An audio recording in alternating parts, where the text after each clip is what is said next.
Workers' compensation, a program designed and embraced by all 50 states to help people who suffer injury when employed. Under workers' compensation statutes, and while they vary from state to state, but basically under all states, you do not, if you are injured while in the course and scope of your employment, need to show that somebody was at fault. All that needs to be shown is that the injury occurred in the course and scope of employment. Well, that brings us to this week's case, because there are exceptions. There are exceptions.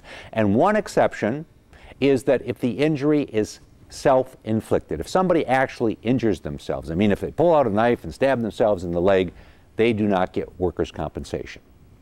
All right. This particular case involved a woman in Kentucky.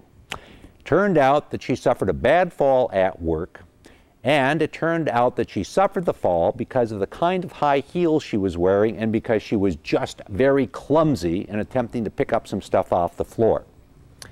Her employer said, wait a second, we're not going to pay under this because you were wearing high heels that were way too high and you were just plain clumsy. In short, they were arguing it was a self-inflicted injury. It went up to the Kentucky Supreme Court.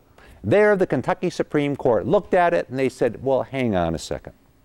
We have to look at the underlying rationale for workers' compensation, and basically it is that if somebody gets injured in the course and scope of employment, they are going to be covered. There is a presumption, if an injury occurs at work, that is a work comp injury. And in this instance, the court went on to hold that while the evidence clearly showed that the person who suffered injury was clumsy and was wearing high heels, the evidence was not such as to show that the injury was idiopathic. Now, idiopathic, word meaning from an unknown, uncertain origin. It does not mean in this instance that it was caused by an idiot. Well, that's today's case. This case comes to you, as many of our cases do, every week, in order to give us an understanding of the law and how the law works. I'm David Allen.